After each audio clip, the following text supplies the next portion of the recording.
नमस्कार, मी शीतल राजे शिर्के. लोकवृत्तमध्ये तुम्हा सर्वांचे स्वागत. पाहूयाच्या ठळक घडामोडी.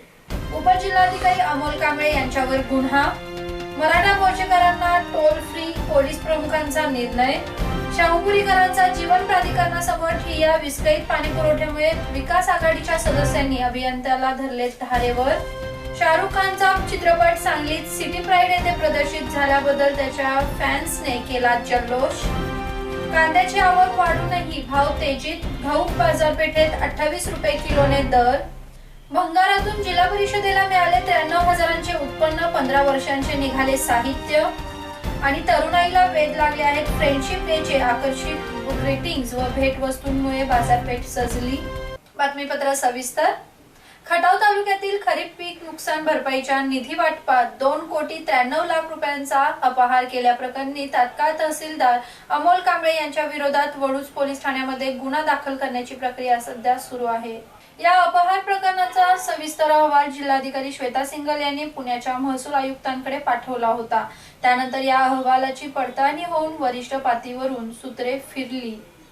याबाबत संबंधित अधिकारी अमोल कांबळे याच्यावर गुन्हा दाखल करावा असे पत्र जिल्हाधिकारी कार्यालयात धडकले. त्यानंतर जिल्हाधिकारी श्वेता सिंघल यांनी खटावचे प्रांताधिकारी दादासाहेब कांबळे यांना याबाबतचे लेखी आदेश दिले. कांबळे आणि इतर अधिकारी यांनी अनेक तास व्यवस्थित अभ्यास तसेच चर्चा करून फिर्याद दाखल करण्याबाबतचा तक्रार अर्ज तयार केला. त्यानुसार रात्री उशिरापर्यंत अमोल कांबळे यांच्या विरोधात 2,93,00,000 रुपयांच्या अपहाराचा गुन्हा दाखल करण्याची प्रक्रिया सुरू होती. सातारा जिल्ह्यातून सुमारे 20 लाख मराठा मोर्चेकरी मुंबईत जाणार असल्याने सातारा मुंबई हायवेवरील टोल फ्री करा अशा सूचना जिल्हा पोलीस प्रमुखांनी टोल व्यवस्थापनाला दिल्या आहेत. मुंबई येथे दिनांक 9 ऑगस्ट रोजी होत असलेल्या मराठा क्रांती मोर्चाच्या तयारीचा भाग म्हणून सातारा जिल्ह्यात ठिकठिकाणी जनजागृती रॅलीच्या नियोजनाला परवानगी मिळत असल्याचे लक्षात आल्यानंतर मराठा क्रांती मोर्चाच्या सातारा जिल्हा समन्वय समितीने जिल्हा पोलीस प्रमुखांशी चर्चा केली. या चर्चेनंतर सर्वत्र जनजागृती रॅलींना परवानगी देण्याचा निर्णय जिल्हा पोलीस प्रमुख संदीप पाटील यांनी जाहीर केला. दरम्यान सुव्यवस्थेचा भाग म्हणून मोर्चात सामील होणाऱ्यांना जाता येता टोल फ्री करा अशा सूचनाही जिल्हा पोलीस प्रमुखांनी टोल व्यवस्थापनाला दिल्या आहेत. विस्कळीत पाणी पुरवठ्यामुळे शाहूपुरी विकास आघाडीच्या सदस्यांनी महाराष्ट्र जीवन प्राधिकरणाचे कार्यकारी अभियंत्यांना धारेवर धरले. यावेळी आघाडीच्या सदस्यांनी प्राधिकरणासमोर ठिय्या आंदोलन देखील केले. अनियमित पाणी पुरवठा, कर्मचाऱ्यांची बेफिकिरी, कनेक्शन बाबत अनागोंदी, पाणी बिलातील घोटाळा या सर्व आणि अशा अनेक आरोपांनी शाहूपुरी विकास आघाडीच्या सदस्यांनी महाराष्ट्र जीवन प्राधिकरणाचे कार्यकारी अभियंता यांना भांडावून सोडले. सदस्यांच्या ठिय्या आंदोलनामुळे पाणी बिलातील चुका मान्य करत शाहूपुरीसाठी कोटेश्वर जवळ बिल दुरुस्तीची व्यवस्था करण्याचे लेखी आश्वासन त्यांनी दिले आहे. तसेच बेकायदा काम करणाऱ्यांवर कारवाई करण्यात येईल. पावसाळी परिस्थिती, खंडित वीज पुरवठा, शुद्धीकरण केंद्राचे दुरुस्तीचे काम आदींमुळे पाणी पुरवठ्यात व्यत्यय येत होता. तथापि त्यावर मात करून पाणी पुरवठा सुरळीत ठेवण्याच्या सूचना संबंधितांनी त्यांनी यावेळी दिल्या. शाहरुख खानचा चित्रपट सांगलीतील सिटी प्राईड थिएटरमध्ये प्रदर्शित झाला. याबद्दल त्यांच्या फॅन्सने फटाके लावून जल्लोष केला. सुपरस्टार शाहरुख खान याच्या जब हॅरी मेट सेजल हा चित्रपट सांगलीतील सिटी प्राईड स्वरूप येथे प्रदर्शित झाला. यावेळी शाहरुख खानच्या फॅन क्लब तर्फे शाहरुख खानचे पोस्टरला हार घालून फटाके लावून जल्लोष करण्यात आला. यावेळी सिटी प्राईड स्वरूप थिएटरचे व्यवस्थापक अमोल आर्गे व महेश पाटील तसेच शाहरुख खान फॅन क्लबचे कार्यकर्ते उपस्थित होते.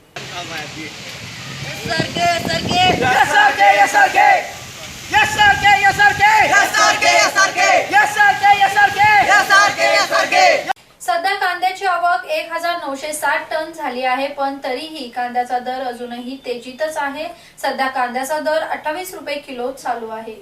कृषी उत्पन्न बाजार समितीमध्ये बाजारभाव 18 ते 22 रुपये किलो झाले आहेत.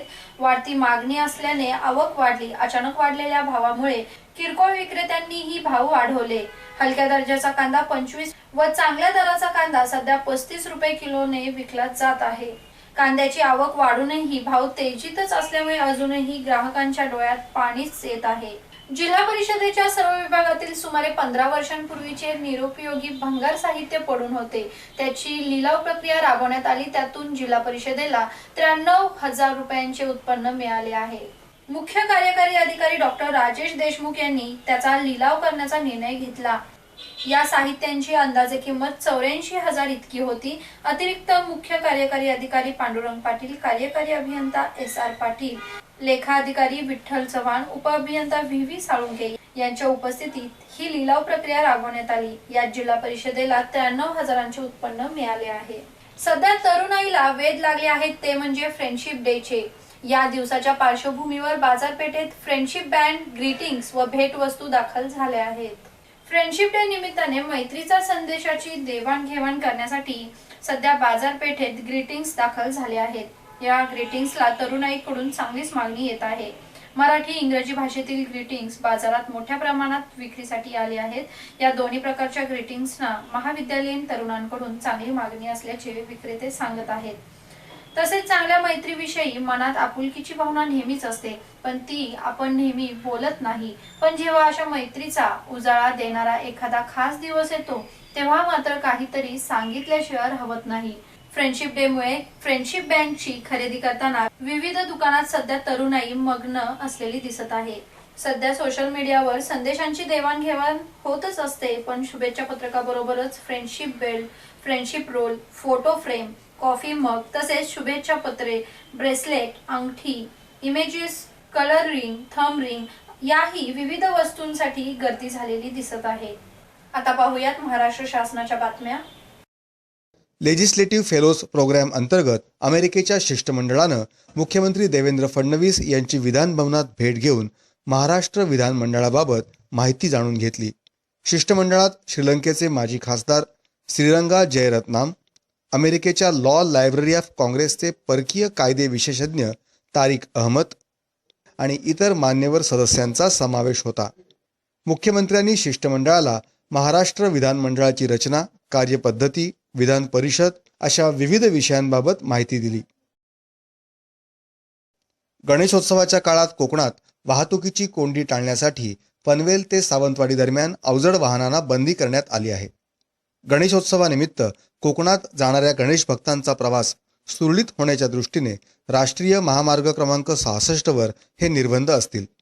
मात्र जीवनावश्यक वस्तूंची वाहतूक करणाऱ्या वाहनांसाठी हे निर्बंध लागू नसतील, अशी माहिती परिवहन मंत्री दिवाकर रावते यांनी विधानसभेत दिली आहे। ट्रक, मल्टी ॲक्सल ट्रेलर अशा अवजड वाहनांना ज्यांची क्षमता 16 टनांपेक्षा अधिक आहे त्यांना विशिष्ट कालावधीत वाहतुकीस पूर्ण बंदी करण्यात आली आहे।